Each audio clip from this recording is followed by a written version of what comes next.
أهلا بيكم. كتير مننا بيتلخبطوا وهم بيستخدموا كلمات زي quickly أو carefully في الإنجليزي. لو الحوار ده محير فالموضوع ده طبيعي جدا.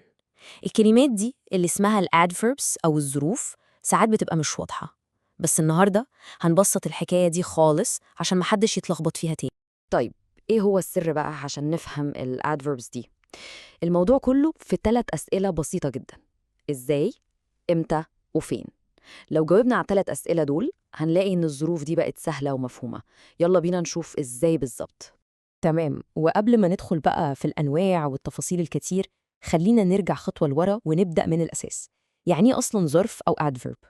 بصوا، الادفيرب ده كلمة مهمتها إنها تدينا تفاصيل زيادة. تفاصيل عن إيه؟ عن الفعل أو الصفة أو حتى adverb تاني. بس خلينا نركز على أهم وظيفة ليه، وهي إنه بيوصف الفعل. يعني من الآخر هو اللي بيقول لنا الفعل ده حصل إزاي. ناخد مثال بسيط عشان نفهم. جملة زي he runs fast. لو سألنا هو بيجري إزاي؟ الإجابة هتبقى إيه؟ fast. بالظبط كده. كلمة fast هنا هي الادفيرب، وصفت لنا طريقة الجري. هو ده دور الظرف. حلو جدًا.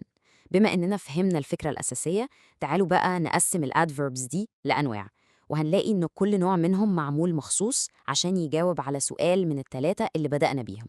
أول نوع معانا هو ال adverbs of manner أو ظروف الطريقة، ودي وظيفتها واضحة جدا. بتجاوب على سؤال إزاي، يعني بتقول لنا الفعل ده تم بأي شكل أو طريقة. طيب، بصوا على الأمثلة دي: quickly، slowly، carefully، loudly. في حاجة مشتركة واضحة؟ أيوة، أغلبهم بينتهي بالly. العلامة دي مهمة جداً ومميزة للنوع ده من الadverbs. زي ما نقول مثلا he drives carefully. لو حبينا نسأل هو بيسوق إزاي، الإجابة carefully، يعني بحذر. كلمة carefully هي الادفيرب اللي وصفت لنا طريقة السواقة. نروح لتاني نوع، وهو ال adverbs of time أو ظروف الزمان. ودي بقى زي ما اسمها بيقول بتجاوب على سؤال بسيط جدا: إمتى؟ يعني كلمات زي now و today و tomorrow و yesterday، كل دي ظروف زمان، مهمتها تحدد الفعل حصل إمتى بالظبط. مثال عشان الصورة توضح: I will call you tomorrow. هكلمك إمتى؟ الإجابة هي tomorrow. بسيطة خالص. تمام. نيجي بقى للنوع الثالث adverbs of place أو ظروف المكان، ودي بتجاوب على السؤال الثالث بتاعنا: فين؟ زي مثلا لما نقول here, there, inside, outside. كلها كلمات بتحدد لنا بالظبط الفعل ده حصل فين. يعني لو شفنا جملة زي she's waiting outside، هي مستنية فين؟ بالظبط outside. الكلمة دي هي ال adverb of place. وآخر نوع أساسي هنتكلم عنه النهاردة هو ال adverbs of frequency أو ظروف التكرار، ودي بتجاوب على سؤال مختلف شوية، مش إزاي أو إمتى أو فين، لأ، دي بتجاوب على سؤال كل قد إيه. وهنا بتيجي كلمات كلنا عارفينها زي always, usually, sometimes وحتى never. الكلمات دي هي اللي بتوضح الفعل ده بيتكرر بنسبة قد إيه. يعني لما نقول I usually wake up early، كلمة usually هنا غيرت المعنى تماماً. هي فهمتنا إن دي عادة، مش حاجة حصلت مرة وخلاص. هي دي وظيفتها. طيب كده إحنا عرفنا الأنواع، بس نيجي بقى للسؤال المهم: نحط الادفيرب ده فين بالظبط في الجملة؟ الحتة دي بالذات بتلخبط ناس كتير جدا، فخلينا نركز فيها.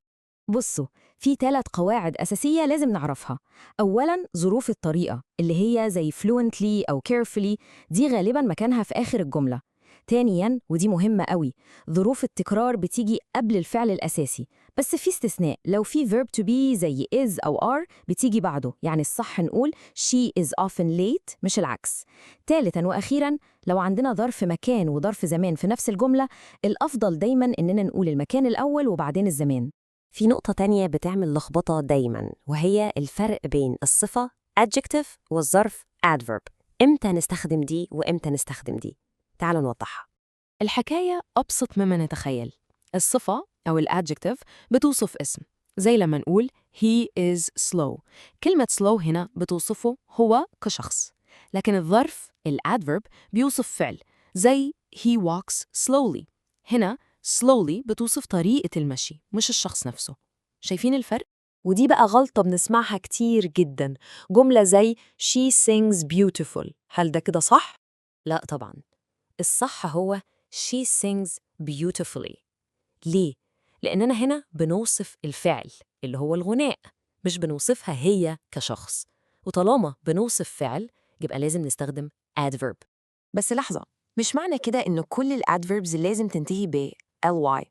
في استثناءات مهمة لازم نكون عارفينها. كلمات زي fast, hard و well دي بتشتغل كصفة وكظرف من غير تغيير. يعني نقول she works hard، اوعى حد يقول hardly، لأن hardly دي كلمة تانية خالص معناها بالكاد. عظيم جدا. كده احنا لمينا الموضوع من كل جوانبه تقريبا. تعالوا بقى نعمل خلاصة سريعة عشان نثبت أهم النقط. الخلاصة كلها في 4 نقط. 1، عشان تعرف الادفيرب اسأل نفسك دايما ازاي، امتى أو فين. 2، كتير من ظروف الطريقة آخرها ly. 3، ظروف التكرار مكانها قبل الفعل الأساسي. 4، لو في مكان وزمان يبقى المكان يجي الأول. بس كده.